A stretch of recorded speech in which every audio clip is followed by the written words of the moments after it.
सांगलीत 17 जानेवारीपासून श्रीराम कथा आणि नामसंकीर्तन सोहळा सुरू होत आहे. भव्य दिव्य असा हा धार्मिक सोहळा 11 दिवस चालणार आहे आणि येथील राजमती नगरमधील कल्पद्रुम मैदानावर हा कार्यक्रम होणार आहे. या स्थळास अयोध्यानगरी असं नाव देण्यात आलेलं आहे. सोहळ्यासाठी अयोध्यानगरी सजू लागली आहे. मंडप, स्टेज, कमानींची उभारणी सुरू आहे. मुख्यमंत्री देवेंद्र फडणवीस हे 22 रोजी या सोहळ्यास उपस्थित राहणार आहेत. श्रीराम कथा आणि नामसंकीर्तन सोहळा समितीचे कार्याध्यक्ष मनोहर सारडा यांनी या सोहळ्याची माहिती दिली. स्वागताध्यक्ष रावसाहेब पाटील, मोहन जंगम, रमाकांत घोडके, राहुल सिंह ढोपे पाटील, अखिल भाविक वारकरी मंडळाचे जिल्हाध्यक्ष लक्ष्मण नवलाई, जिल्हा बँकेचे माजी अध्यक्ष दिलीप वग्यानी, जिल्हा परिषदेचे माजी सदस्य सुरेश पाटील, डॉक्टर प्रमोद लाड, तेली समाज युवा प्रदेशाध्यक्ष विजय सकपाळ, सामाजिक कार्यकर्ते आर.बी. पाटील उपस्थित होते. श्रीराम कथा सोहळ्याअंतर्गत 20 जानेवारी रोजी श्रीराम जन्मोत्सव आहे. श्रीराम विवाह सोहळा 22 रोजी. मुख्यमंत्री देवेंद्र फडणवीस हे या सोहळ्याला उपस्थित राहणार आहेत. आमदार सुधीर गाडगीळ, आमदार सुरेश खाडे, जनस्वराज्य शक्ती पक्षाचे युवा प्रदेशाध्यक्ष समित कदम हे यावेळी उपस्थित राहणार आहेत. श्रीराम राज्याभिषेक 26 जानेवारी रोजी आहे. 27 जानेवारी रोजी महादिंडीने सांगता होणार आहे.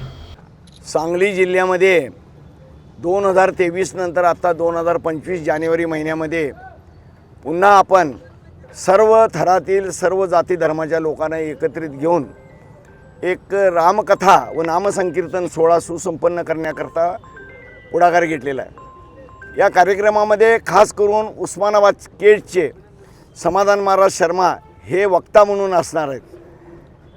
आता या कार्यक्रमाचा सर्वात मोठा आणि महत्त्वाचा कार्यक्रम म्हणजे 17 जानेवारी सकाळी 8:30 ते 9:30 ध्वजारोहणाचा असतो. तो ध्वजारोहणाचा कार्यक्रम म्हणजे एक तिरुपती बालाजीला जो एक सोहळा बघायला मिळतो त्या पद्धतीचा कार्यक्रम असतो.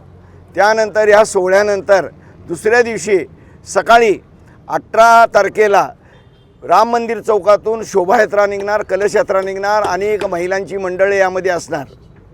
या कार्यक्रमामध्ये सर्व लोकांना आपण निमंत्रित करायला लागलो आहे. सर्व लोकांनी या शोभायात्रेमध्ये आणि या संपूर्ण असलेल्या उपक्रमामध्ये भाग घ्यावा.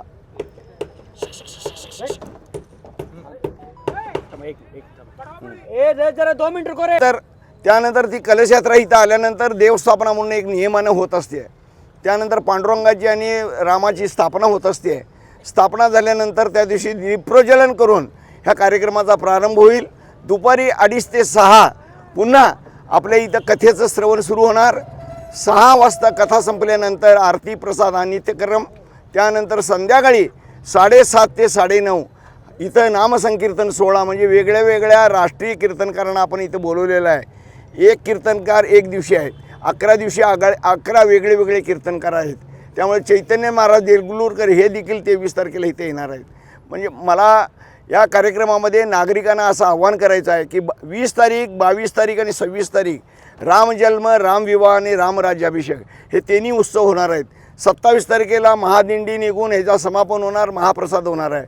सर्व नागरिकांना माझी एक नम्र विनंती आहे की आपण या कार्यक्रमामध्ये 1 वर्ष पूर्ण झाले अयोध्या मंदिरला, तर त्याचा एक समारोप असा वर्धापन दिवस आपण इथे साजरा करतो आहे. या वर्धापना दिवसमध्ये आपण आपल्या पंचक्रोशीतील आपल्या आजूबाजूचे शेजारी, नातेवाईक, वेगवेगळ्या संस्था ज्या कोणी असतील त्या सगळ्या संस्थेच्या लोकांना माझी नम्र विनंती आहे की आपण ह्या कार्यक्रमामध्ये उत्स्फूर्तपणे यावं. बसण्याची व्यवस्था अत्यंत चांगली आणि सुव्यवस्थित केलेली आहे. प्रसादाची व्यवस्था 1 नंबर असते. त्यामुळे नागरिकांनी ह्या कार्यक्रमाला साथ द्यावी आणि श्रीरामाचा जय जयकार रोजच्या रोज संध्याकाळी आणि सकाळी आपण करावा ही सगळ्या नागरिकांना नम्र विनंती. ध्वजारोहण कधी आहे आणि या कार्यक्रमाला कोण कोण उपस्थित राहणार आहे?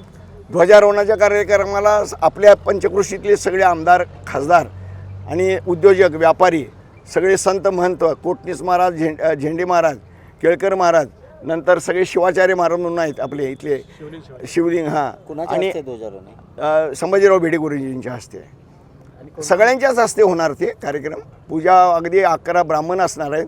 11 ब्राह्मणांच्या हातातून ते सगळं मुखोल्लास होणार, मंत्रोपचार होणार. मुख्यमंत्री येणार आहेत. मुख्यमंत्री हे 22 तारखेला येणार आहे. 22 तारखेला मुख्यमंत्र्यांचं जवळजवळ 100% होकार मिळाल्यासारखंच आहे. तरी पण आता आपल्या इथं असलेले आपले सुधीरदादा खाडेसाहेब आणि समितदादा या तिघांनी खूप मोठा प्रयत्न चालू केला की ह्या कार्यक्रमात त्यांनी यावं. आणि मी स्वतः माझ्याकडनं आपण आवाहन करतो की मुख्यमंत्र्यांनी देखील ह्या कार्यक्रमामध्ये यावं आणि हा कार्यक्रम खरोखर ह्याचा जो आगळा वेगळा सोहळा आहे तो संपन्न होणार आहे तो आपण देखील आपण पाहावा ही आमची सगळ्यांना नम्र विनंती. Bureau report SBN Marathi, Sangli.